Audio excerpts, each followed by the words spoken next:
Hello everyone, this is Preeti. Start करते हैं आज की क्लास।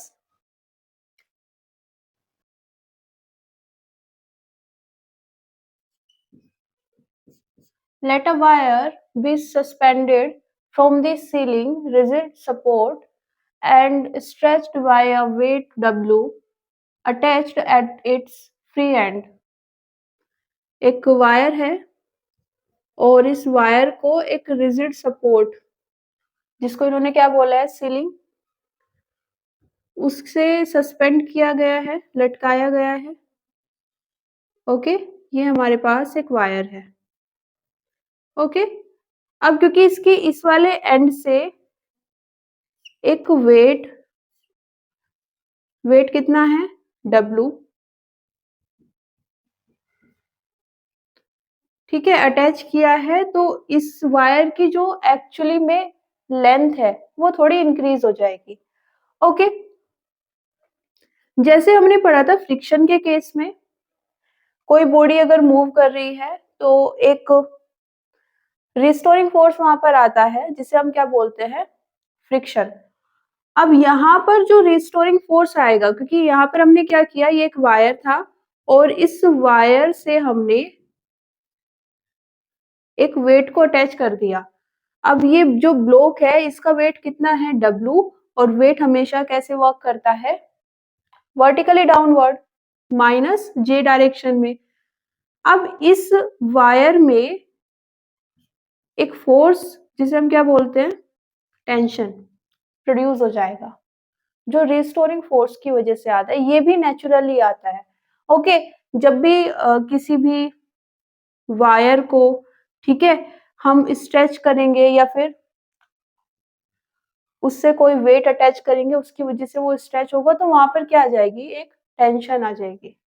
ओके, जो फ्रिक्शन फोर्स आता है वो हमेशा हॉरिजॉन्टल डायरेक्शन में आता है। ओके, ये किसी भी डायरेक्शन में आ सकता है, हॉरिजॉन्टल भी हो सकता है, वर्टिकल भी हो सकता है। पता कैसे चलेगा, यहाँ पर आप कोई ना कोई हमेशा वेट अटैच करके रखोगे। ओके, उसके रिप्लाई के लिए यहाँ पर जो रिस्टोरिंग फोर्स आएगा वो कौन होगा, टेंशन। ओके, हमें यहाँ पर निकालना क्या है, लॉन्गिट्यूडनल स्ट्रेस।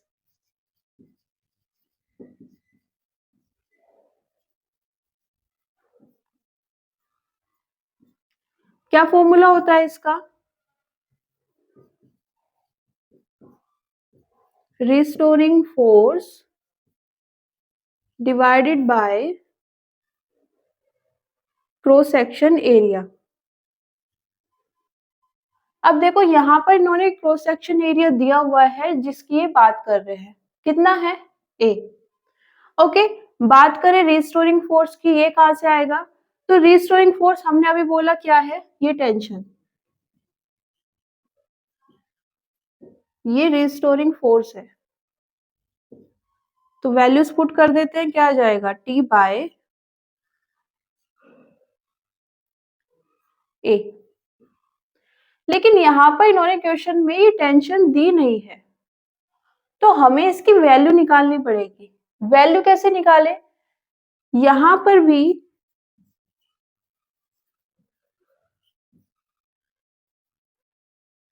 बैलेंस स्टेट आ जाएगी। ओके, बैलेंस कैसे हो रहा है, यहाँ पर नीचे की साइड वेट वर्क करता है, ठीक है। इसको बैलेंस करने के लिए वायर एक टेंशन को प्रोड्यूस कर देता है इसकी ऑपोजिट डायरेक्शन में। अब क्योंकि ये एग्जैक्टली अपोजिट है ना, सेम एक्स, लाइक जैसे होता है ना, एक आई कैप डायरेक्शन है और एक माइनस आई कैप डायरेक्शन है। ओके, देखो कुछ सिचुएशन में इस तरह से होता है, यहाँ पर एक वेट अटैच है और ये यहाँ पर हमारे पास टेंशन है। ओके, और एक ब्लॉक यहाँ पर है, कुछ इस तरह का केस आ सकता है। यहाँ पर हम इसको डायरेक्टली इक्वेट नहीं कर सकते, T और W को, क्यों नहीं कर सकते, क्योंकि ये सेम एक्सिस में नहीं है। ओके, यहाँ पर ये सेम एक्सिस में है, इसलिए क्या हो जाएंगे, बैलेंस स्टेट में आ जाएंगे और एक दूसरे को ही बैलेंस करेंगे।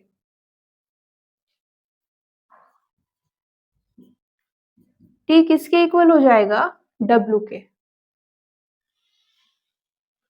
ओके, सपोज हमारे पास कोई ऐसी सिचुएशन है जिसमें ये वायर है और यहाँ पर हमने कोई वेट अटैच किया है जो इस तरह से हमेशा की तरह वर्टिकली डाउनवर्ड डायरेक्शन में वर्क कर रहा है। तो टेंशन तो यहाँ भी आएगी। ये क्या है हमारे पास? वायर है, तो टेंशन तो यहाँ पर भी आएगी। लेकिन क्या ये इसकी सेम एक्सिस में है? नहीं।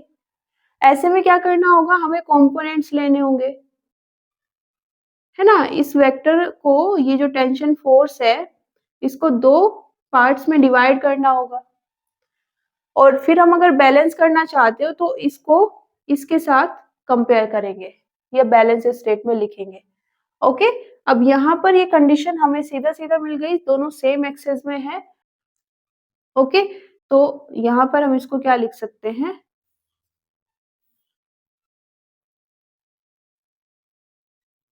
ओके, इसको यहाँ पर पुट करेंगे, कितना आ जाएगा? W/A। ऑपोजिट डायरेक्शन में है, दोनों एक दूसरे को बैलेंस करेंगे और बैलेंस करेंगे तो एक दूसरे के इक्वल हो जाएंगे। ओके, बैलेंस करेंगे इसलिए इक्वल हो जाएंगे। ओके, इसको नोट कर लीजिए। कौन सा ऑप्शन करेक्ट है यहाँ पर? Option number 4।